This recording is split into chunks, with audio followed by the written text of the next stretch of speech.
Hemos finalizado con los escurrimientos a superficie libre y las generalidades. Hemos visto también el comportamiento del flujo en canales, que lo asociábamos a los escurrimientos permanentes y uniformes. Y ahora vamos a arrancar con el tema de escurrimientos permanentes pero gradualmente variados. Vamos a ver en primera instancia 5 clases de escurrimientos sobre escurrimientos gradualmente variados y después vamos a ver un par de clases de escurrimientos espacialmente variados. Todo esto se refiere a escurrimientos que tienen un funcionamiento permanente. Entonces ahora sí, vamos a arrancar con la primera de las clases de los escurrimientos gradualmente variados.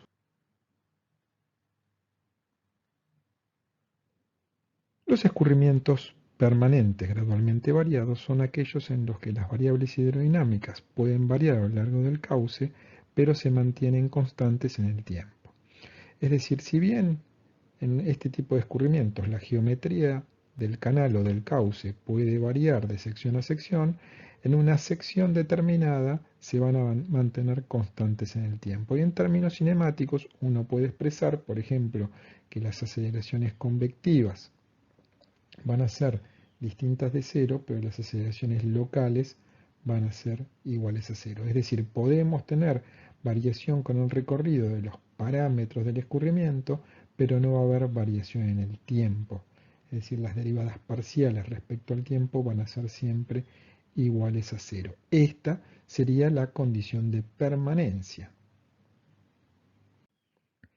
La condición de gradualidad en los escurrimientos permanentes gradualmente variados se refieren a que la variación que se produce a lo largo del recorrido, es decir, de sección a sección de los parámetros, tiene que ser suficientemente gradual. ¿Y cómo interpretamos que ésta sea suficientemente gradual? Esto es cuando podemos despreciar las aceleraciones normales al movimiento. ¿Y cuándo vamos a tener que las aceleraciones normales son despreciables? Cuando los filetes líquidos se comportan como cuasi rectilíneos y paralelos. Los escurrimientos permanentes gradualmente variados son típicos en cauces naturales. ¿Por qué? Porque en los cauces naturales la geometría de las secciones puede ir variando, lo mismo que la pendiente del fondo. Entonces, al variar las secciones a lo largo del recorrido, obviamente también van a ir cambiando los parámetros del escurrimiento, y si esta variación se produce en forma gradual, que es como casi siempre se produce en los cauces naturales, los podemos tratar como escurrimientos gradualmente variados. Obviamente estamos hablando de escurrimientos permanentes si no hay variaciones en el tiempo, o sea que el tratamiento de los cauces naturales fuera del periodo de crecida, que es cuando hay variación de los parámetros en el tiempo, los podemos asumir como usualmente como movimientos permanentes gradualmente variados. Pero también los movimientos gradualmente variados los podemos tener en canales. Nosotros vimos que el funcionamiento en canales normalmente lo podíamos calcular como un escurrimiento permanente y uniforme. Ahora, si en estos canales, que son de geometría constante a lo largo del recorrido, hubiera una variación dependiente o uno interpusiera un elemento de regulación o control de flujo que haga que el perfil líquido vaya variando a lo largo del recorrido, entonces si esa variación se produce en forma gradual, los podemos tratar como movimientos gradualmente variados. Ya vamos a ver algunos ejemplos donde podríamos tener, por ejemplo, un flujo en un canal. Podríamos asumir que la geometría del canal es la misma. Tenemos que la pendiente es uniforme, pero si introducimos un elemento que genere una sobrelevación del escurrimiento, o si en este canal tuviéramos una caída hidráulica que haga que progresivamente el perfil vaya, en el caso de abajo, disminuyendo el tirante con el recorrido, en el caso de arriba aumentando el tirante con el recorrido, si esta variación del escurrimiento es gradual, o sea, podemos considerar que los filetes son cuasi rectilíneos y paralelos, podríamos tratarlos como movimientos gradualmente variados. Y acá aparece un concepto muy interesante, que es el de curvas de remanso, porque normalmente a los escurrimientos permanentes gradualmente variados los llamamos curvas de remanso. Pero en realidad, ¿qué es la curva de remanso? Es la diferencia entre la altura líquida del movimiento gradualmente variado, la que estaría indicada acá mediante una línea azul gruesa, lo mismo aquí abajo con una línea azul gruesa, y la altura normal del movimiento uniforme, la que está indicada en línea punteada aquí o en línea punteada aquí. Es decir, entonces la curva de remanso es la diferencia entre el tirante del movimiento gradualmente variado y el tirante del movimiento uniforme. En este caso la diferencia sería esta cuña que va creciendo acá, en este caso sería esta disminución que va produciéndose aquí abajo. Muchas veces en la bibliografía se llama en realidad curvas de remanso a las curvas que van ganando tirante con el recorrido, y a las curvas que van perdiendo tirante con el recorrido no se llaman curvas de remanso, sino que se llaman curvas de caída. Nosotros llamaremos en forma general las curvas de remanso a la variación, a la diferencia del movimiento gradualmente variado y el movimiento uniforme. Acá lo que agregué fue una línea más, una línea punteada en celeste, que sería una línea horizontal. Muchas veces cuando uno pone un elemento de sobrelevación y se genera un embalse en determinado lugar, uno asume como que la superficie libre pasa a ser una horizontal. En realidad, desde el escurrimiento uniforme, línea punteada negra, al horizontal, línea punteada celeste, evidentemente tiene que haber una variación gradual del tirante, y esa variación va a estar dada por la curva de remanso. Para el cálculo de las curvas de remanso, como siempre, vamos a hacer una serie de hipótesis. ¿Cuáles son esas hipótesis? Por un lado, que la geometría del canal puede variar, pero si hay una variación de la forma, esa variación va a ser gradual. Va a ser gradual como para qué? Para que no haya fenómenos de separación. Si la variación fuese muy brusca, uno podría tener separación del flujo, y entonces las pérdidas de energía ya no serían solo de origen friccional, sino que tendríamos otros tipos de pérdidas locales. En este caso, no vamos a considerar entonces pérdidas locales de energía. Otra hipótesis es que, como habíamos dicho antes, condición de gradualidad, los filetes líquidos son cuasi rectilíneos y paralelos, entonces no vamos a tener aceleraciones normales y podemos asumir distribución hidrostática de presiones en la vertical. Dijimos que las pérdidas de energía eran solo de origen friccional, y vamos a poder calcularlas a través de las ecuaciones que normalmente empleamos para escurrimiento de superficie libre. Fundamentalmente aquí vamos a utilizar las ecuaciones de Chesi-Manning.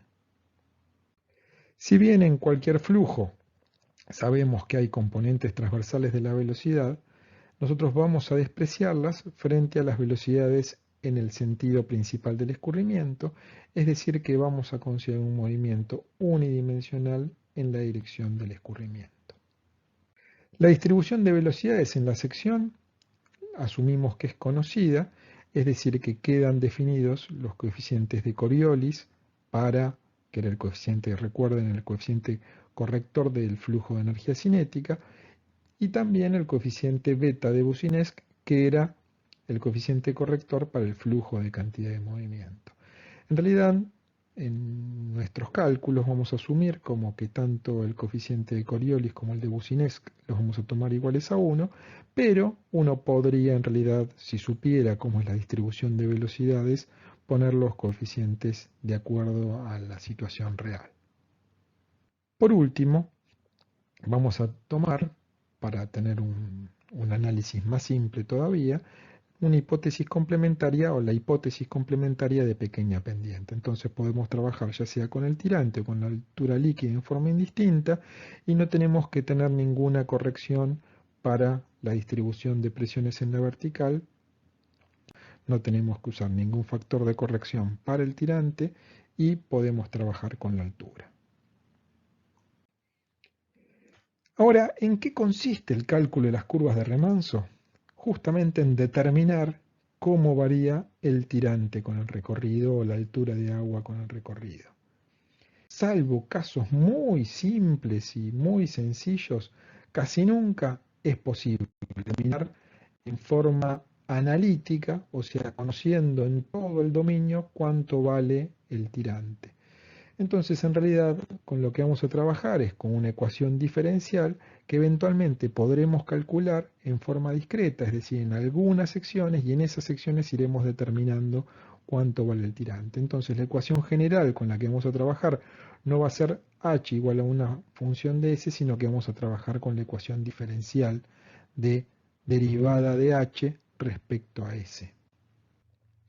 Entonces, vamos a plantear para el cálculo de las curvas de remanso esta ecuación diferencial que no solamente nos va a permitir obtener una ecuación que después podremos resolver por distintos métodos de integración, sino que a su vez nos va a dar información sobre cómo es la forma de los perfiles líquidos. Para la obtención de esta ecuación diferencial, vamos a aplicar la ecuación de la energía. ¿De qué manera?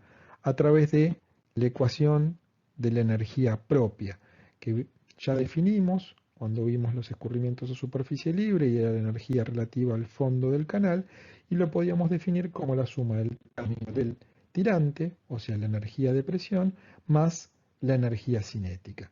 Acá en la expresión de energía propia ya consideramos el alfa de Coriolis igual a 1, podríamos tomar los alfa de Coriolis que correspondan, pero para trabajarlo en forma más sencilla vamos a considerarlo de esta manera. Entonces lo que vamos a plantear a partir del planteo de la ecuación de la energía propia es la ecuación diferencial que nos defina cómo varía el tirante con el recorrido. Entonces, considerando la ecuación en su forma general y sabiendo que la energía propia va a ser una función del tirante, fíjense que función del tirante, pero también va a ser una función del recorrido, va a ser una función de S.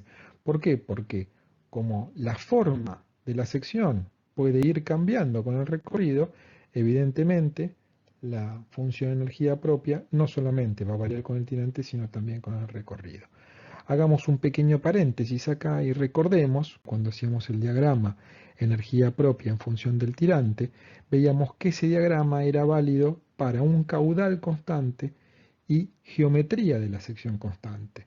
Acá sabemos que tenemos un caudal constante con el recorrido, pero la geometría de la sección podría ir cambiando con el recorrido, o sea que a lo largo del recorrido podríamos tener distintas curvas de energía propia en función del tirante. Es decir, que queda claro que si la sección puede ir variando con el recorrido, la energía propia también puede hacerlo. Entonces, la energía propia claramente queda definida como una función tanto del tirante como del recorrido.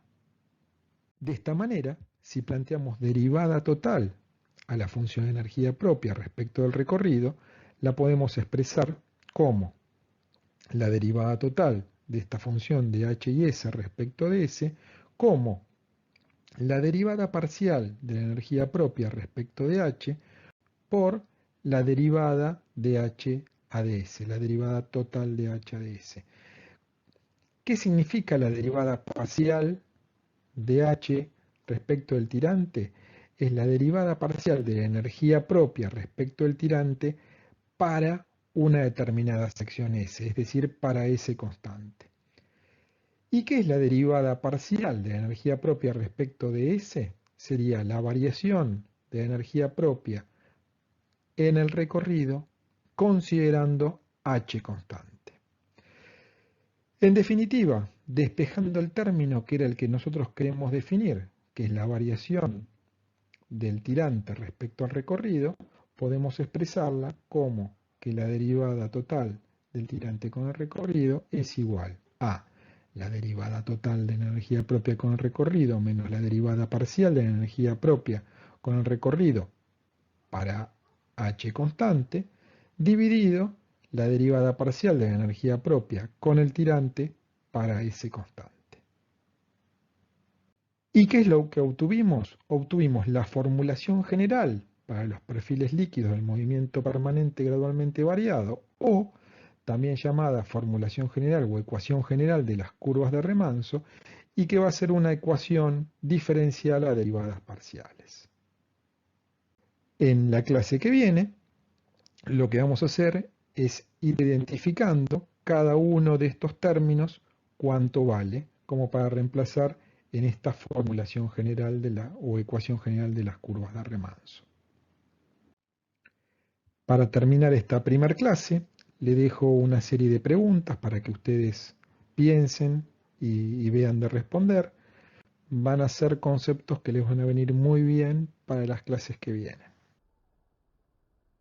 Con las preguntas que les iré haciendo a lo largo de las diferentes clases, tanto para escurrimientos gradualmente variados como para escurrimientos espacialmente variados, les voy a pasar una guía cuyas respuestas veremos y analizaremos en las videoconferencias que hacemos por Zoom